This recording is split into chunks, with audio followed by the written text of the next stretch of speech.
Teori registers dari Jacques Lacan ini sebenarnya adalah interpretasi ulang dari karya-karya Sigmund Freud. Meskipun registers ini sepertinya comparable dengan tripartite psyche-nya Sigmund Freud yang terdiri dari id, ego, superego, sebenarnya registers bukanlah versi berbeda dari tripartite psyche milik Jacques Lacan. Sebaliknya, malah registers ini adalah teori yang baru yang meskipun tetap memiliki benang merah dan banyak memiliki dasar yang bersumber pada Sigmund Freud. Nah, hanya saja memang Jacques Lacan menciptakan pemikiran-pemikiran yang lebih fresh berdasarkan pada pembacaan ulang karya-karya dan teori-teori Sigmund Freud.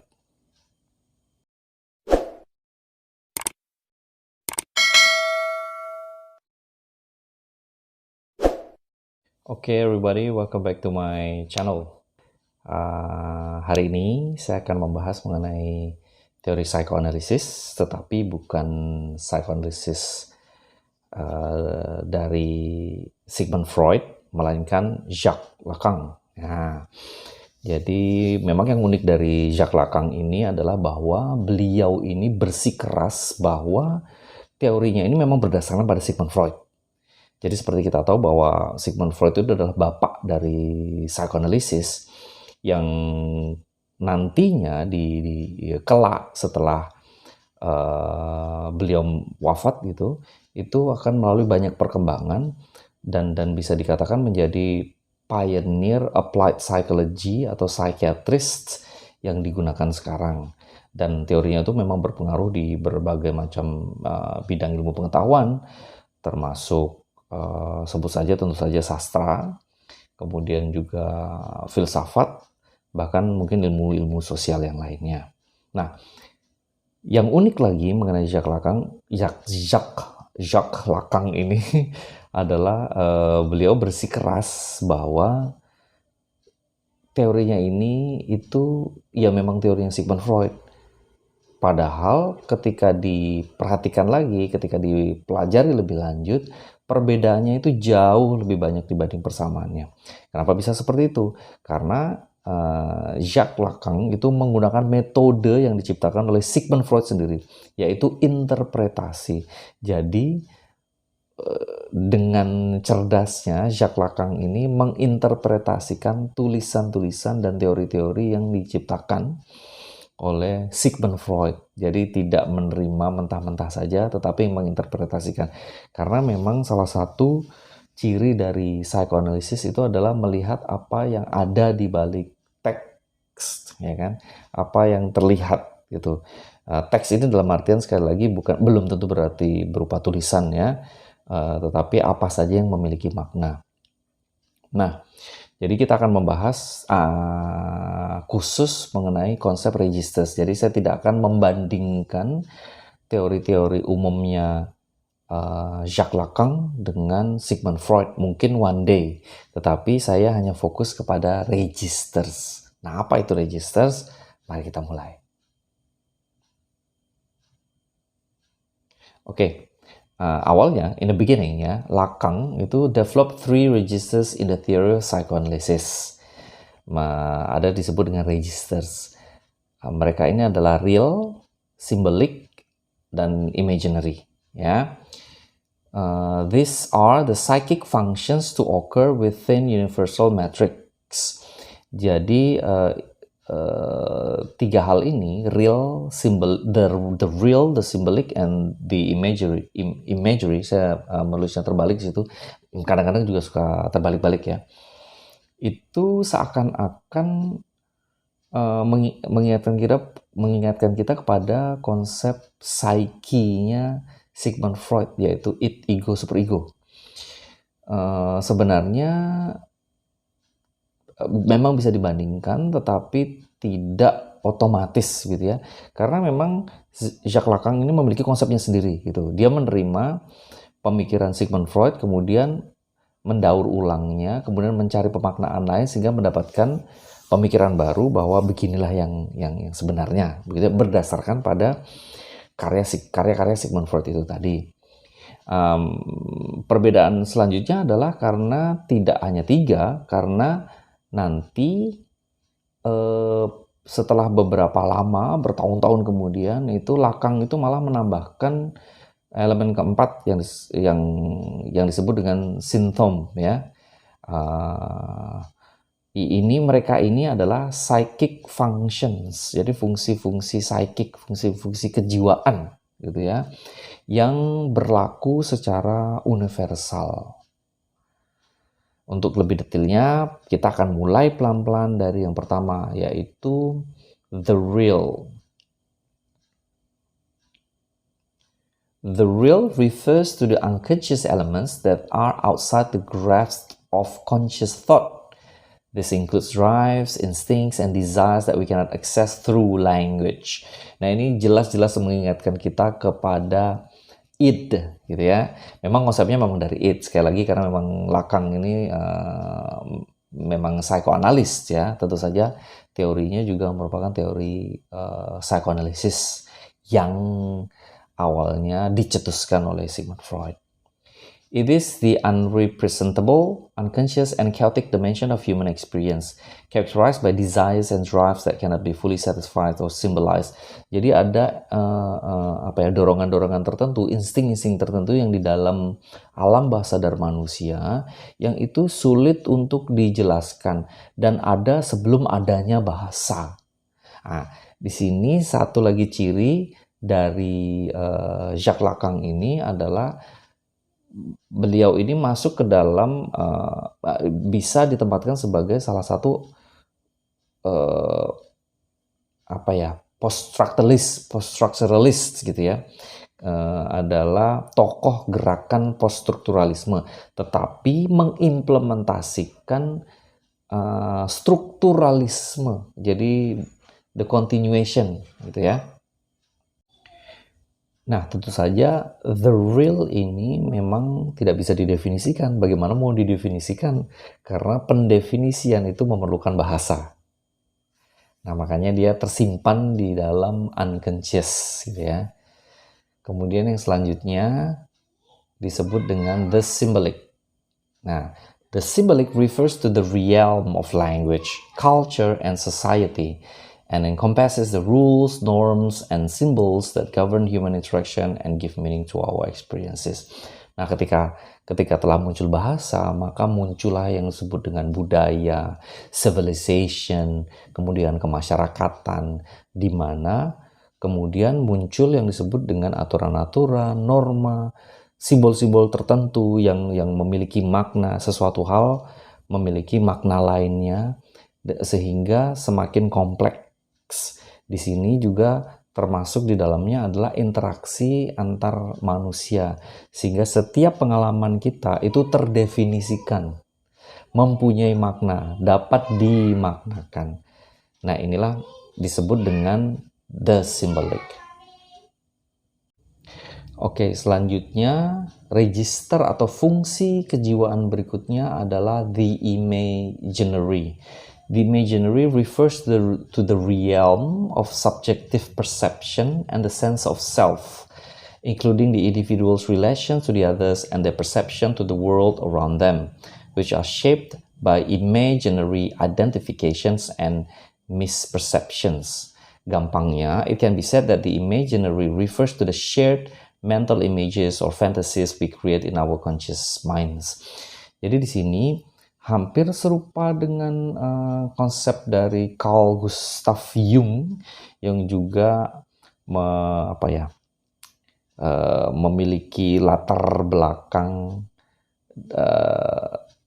teori psikoanalisis, gerakan teori psikoanalisis, yaitu bahwa kita ini mempunyai saling berinteraksi sehingga kita bisa menemukan siapa diri kita. Kita bisa menganggap kita itu siapa, itu karena dari imaginary ini.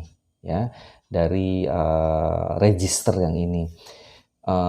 Di sini dikatakan bahwa imaginary merujuk kepada shared mental images or fantasies we create in our conscious minds. Jadi kita punya image mental atau fantasi-fantasi tertentu yang kita ketahui bersama-sama secara kolektif, dan kita memerlukan orang lain untuk menentukan kita itu siapa, sehingga itu masuk ke dalam ranah conscious. Untuk lebih jelasnya, untuk lebih detail nanti kita akan membahas di bagian selanjutnya ya. Nah, Lacan's three registers, yang bagian ini, the real, the symbolic, and the imaginary, provide a framework for understanding the interplay between the conscious and unconscious mind. Jadi alam bawah sadar maupun alam sadar gitu ya, tak sadar maupun sadar itu bermain di situ, bermain di tiga realm ini, sehingga menciptakan prinsip kompleks dan dinamis yang dapat membentuk pemikiran kita. Misalnya ya, real, the real, yaitu dorongan-dorongan, insting-insting itu tadi, itu ada di dalam jiwa setiap manusia. Tetapi sekali lagi tidak bisa dikomunikasikan melalui bahasa karena belum muncul bahasa. Terus kemudian gitu ya, drives atau insting ini muncul dalam bentuk apa? Munculnya karena tidak dalam bentuk bahasa, maka akan muncul dalam bentuk-bentuk seperti agresi, rasa takut, atau nafsu gitu ya, karena itu tidak terdefinisikan oleh bahasa. Sedangkan simbolik yang berupa language, social rules, and laws, ya, hukum gitu, aturan dan bahasa itu ada dan dapat digunakan untuk memahami sekaligus mengatur desire kita yang tadi, yang ada di the real. Jadi yang tidak terdefinisikan itu tadi itu bisa diatur sedemikian rupa, kemudian bisa dikomunikasikan atau diarahkan ke dalam hal-hal yang lebih bisa diterima. Jadi bisa dikatakan memang sangat, ini sebenarnya interpretasi lain kan, interpretasi lain dari ego superego atau teori-teori Sigmund Freud yang lain. Kemudian simbolik itu juga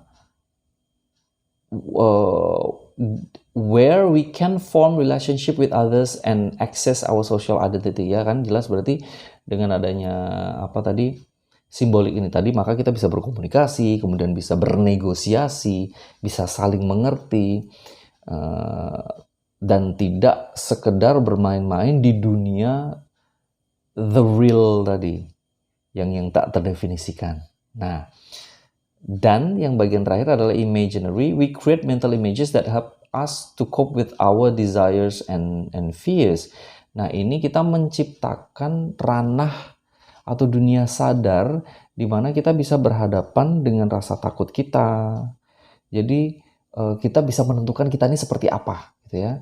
Atau bagaimana kita deal with our desires, deal with our fears yang tersembunyi, kemudian dikomunikasikan melalui the symbolic, kemudian menjadilah yang kita sebut sebagai the imaginary. Begitu. Itu konsep dasarnya. Nah, kemudian Lacan itu menambahkan elemen yang keempat atau disebut dengan symptom. The symptom is a psychoanalytical term that refers to symptoms atau gejala of psychological and physical illness. Nah, jadi Jacques Lacan memasukkan fungsi kejiwaan ke dalam register ke dalam elemen lain selain yang ketiga tadi, di mana ini berhubungan dengan penyimpangan atau permasalahan psikologis dan kejiwaan kita, kejiwaan manusia, gitu ya. It emphasizes the importance of fantasy and creativity as a way to managing anxiety, as it serves as a substitute for the social bonds that are disrupted by neurotic or psychotic disorders. Ini serupa dengan teori-teori Sigmund Freud juga yang berupa represi, misalnya kan, repression gitu, kemudian teori misalnya defense mechanism gitu kan, dan sebagainya ya, yang menjelaskan bahwa kita itu butuh pelarian gitu ya. Di sini kan an example of symptom is a creative act such as writing or painting, di mana seseorang itu dapat mencari jalan untuk rasa takut ya ke dalam suatu hal yang lebih kreatif gitu ya. Contoh lain dari symptom itu adalah physical symptom atau gejala-gejala fisik, misalnya kita menderita insomnia, sakit kepala, atau tubuh yang sakit pegal-pegal, yang merupakan manifestasi dari permasalahan psikologi kita. Nah, oleh sebab itu dibutuhkan more comprehensive form of treatment. Jadi perlakuan yang lebih komprehensif atau perawatan gitu ya. Jadi segala permasalahan psikologi kita itu memerlukan simptom sehingga bisa lari, bisa disalurkan.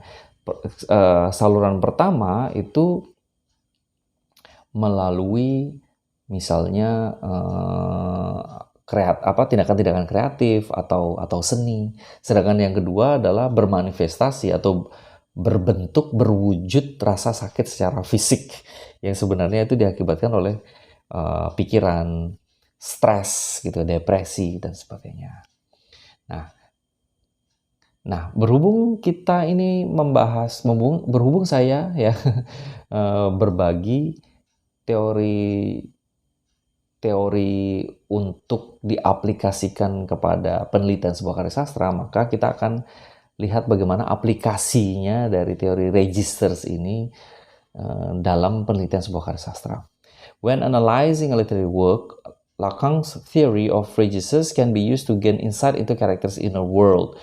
Jadi sama saja ya, psikoanalisis ya. Jadi hanya bedanya adalah kita cari definisinya dari the real, the symbolic, the imaginary, and the symptom gitu ya. Kemudian melihat bagaimana karakter itu atau tokoh itu saling berinteraksi dengan lingkungannya, bagaimana mereka melihatnya, dan bagaimana mereka berkomunikasi dengan yang lainnya. Di situ kita bisa tahu bagaimana pemikiran atau jiwa dari seorang tokoh dan bagaimana dia melihat dunia. Apa sih impiannya sebenarnya? Apa sih insting atau hal-hal yang tidak terdefinisikan dari tokoh ini, yaitu the real-nya, mungkin latar belakang keluarga atau latar belakang atau memori-memori di masa kecil dan sebagainya.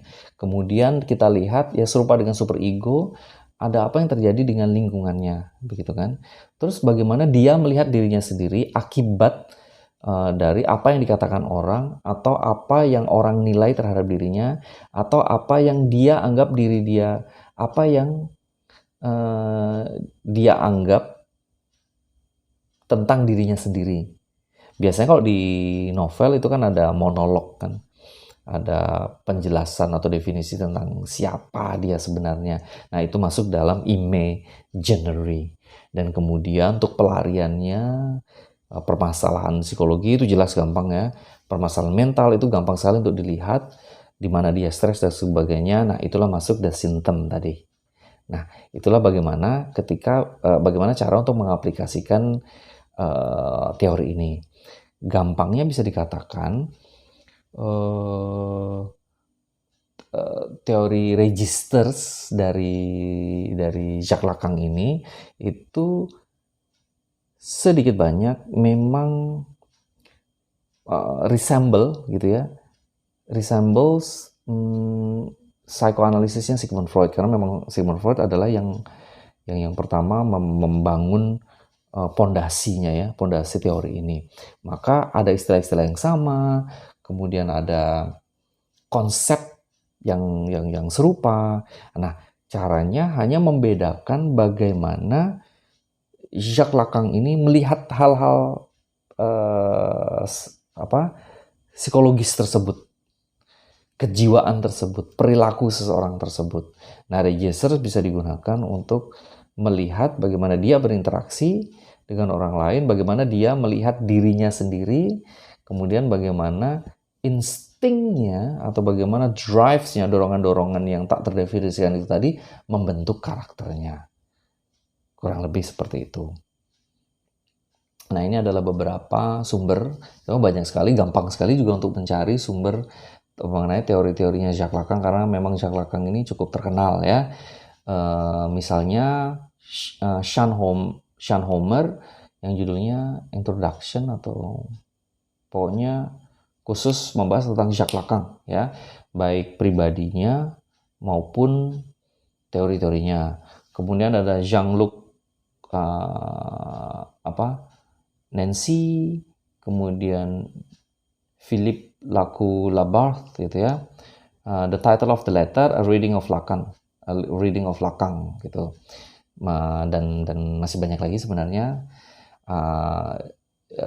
di mana biasanya sumber-sumber itu akan mendekatkan Jacques Lacan itu teori-teorinya, pola pikirnya terhadap dua hal. Pertama adalah psikoanalisis, tentunya pasti ada hubungannya dengan Sigmund Freud dan gerakan psikoanalisis secara umum. Dan kedua adalah strukturalisme, jadi menggunakan bahasa dan struktur bahasa. Jadi pola pikir manusia, kejiwaan manusia, alam bawah sadar manusia itu terstruktur seperti bahasa. Nah, kapan-kapan kita akan membahas teori-teori Jacques Lacan yang lain.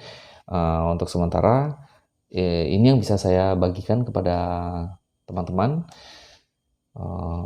Jadi semoga bisa membantu atau paling tidak memberikan wawasan sedikit on the surface gitu ya, pengenalan dan sejumput informasi saja gitu ya.